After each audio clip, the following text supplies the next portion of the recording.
tant que j'étais jusqu'à Göttingen, Bielefeld, Erfurt, Osnabrück, ce sont les villes où j'ai vécu en Allemagne de l'Ouest, j'avais aucune notion du mur. Mais absolument aucune notion. On n'en parlait pas du tout avec les Allemands. Là, je commençais à bien parler allemand. On n'avait aucune notion du mur. On ne parlait pas du mur. Enfin, Göttingen, il y a 80 km et on a tout de suite la frontière. On n'en parlait pas.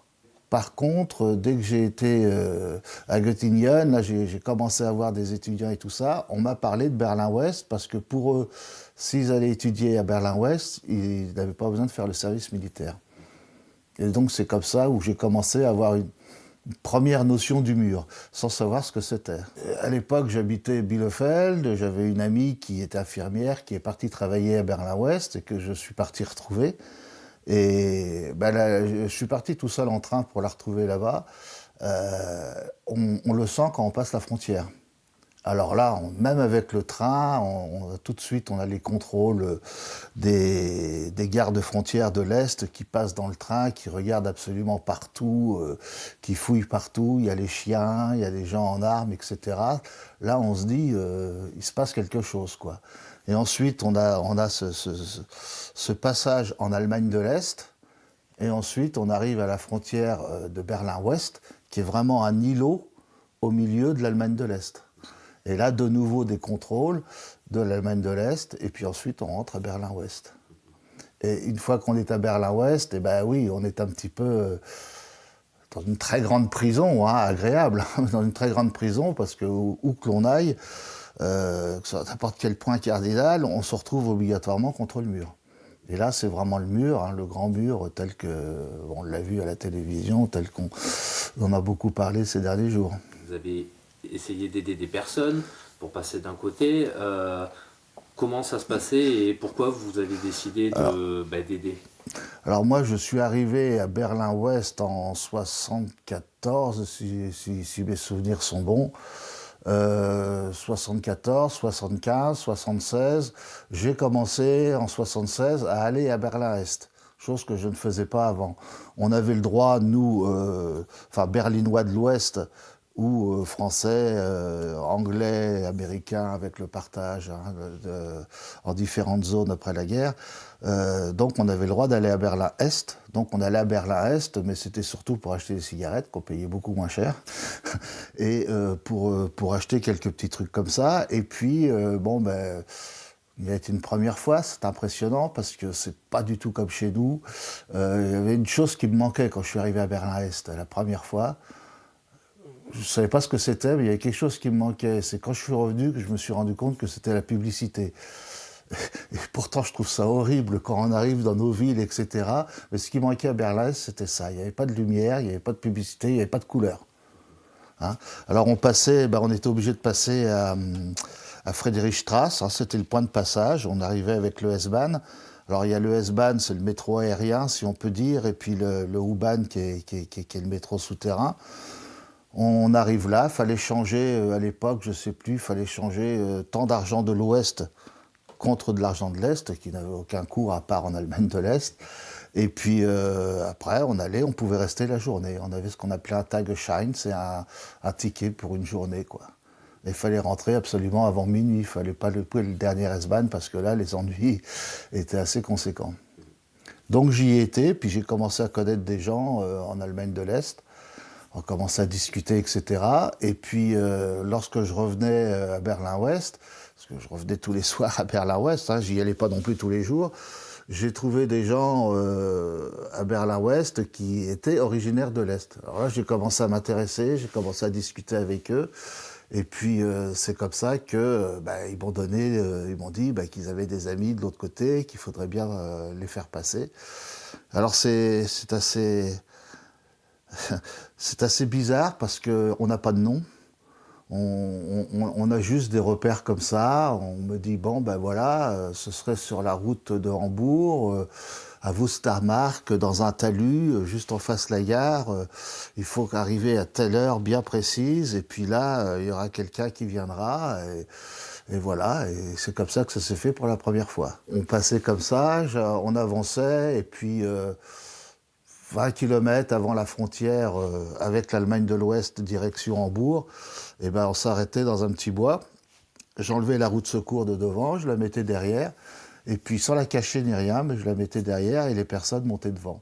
On avait juste fait un petit renfort au niveau des suspensions pour pas que la voiture se penche vers l'avant, quoi. Le plus impressionnant, ça doit être la personne qui monte dans le coffre que moi, qui faisais ça quand même avec un esprit...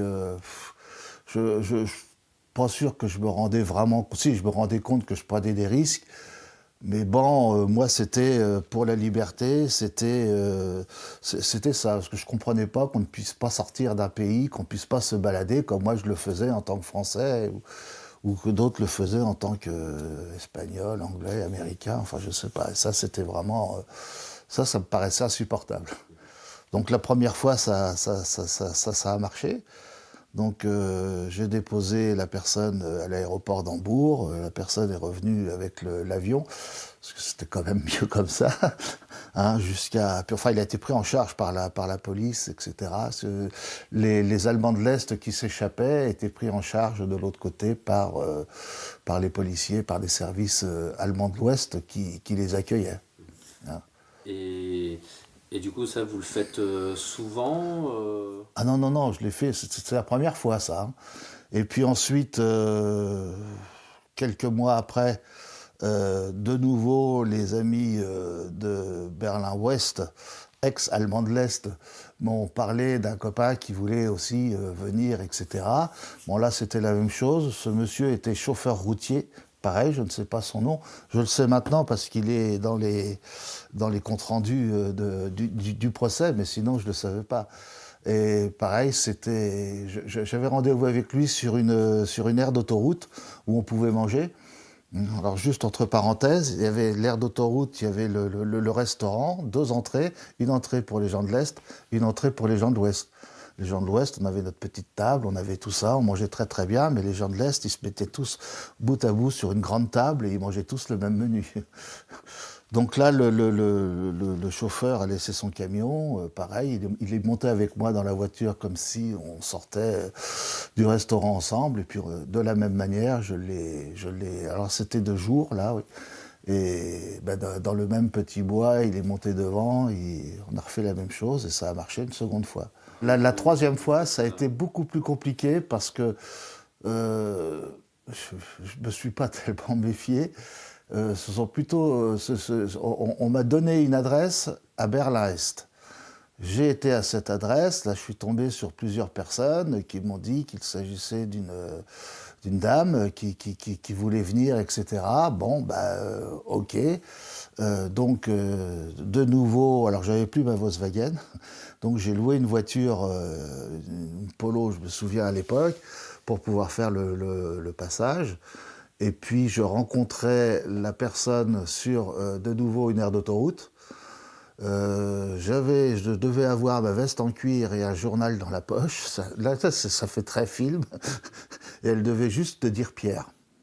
Voilà, donc la personne m'a abordé, elle m'a dit Pierre. Je me suis dit c'est elle obligatoirement. Bon, on a fait un petit tour sur le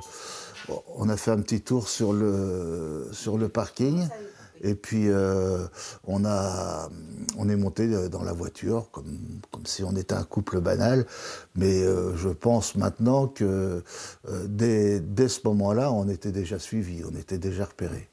Et je reste persuadé que les personnes que j'avais été voir à Berlin-Est étaient des gens, dedans il y avait des gens de la Stasi. On arrive à la frontière et puis je me suis rendu compte qu'il y avait quelque chose qui n'était pas normal du tout parce qu'ils avaient des grandes rails avec du béton au-dessus qui se mettaient comme ça. Et là, pour la première fois, Dieu sait si j'en ai fait des passages, je voyais ce grand rail s'avancer à chaque voiture. Je me suis dit, il y a quelque chose qui n'est pas normal. Ça va être pour toi. Et effectivement, lorsque je suis arrivé au kiosque pour donner mes papiers, etc., il y a un officier qui est arrivé, qui m'a dit très gentiment, bonjour monsieur, allez vous mettre là-bas, vous rentrez là-bas, il y avait une porte de garage qui était ouverte. Et donc je suis rentré dans la porte de garage. Alors là tout se passe très très vite. Vous avez la porte de garage qui se ferme pour pas que les autres gens de l'Ouest puissent voir ce qui se passe.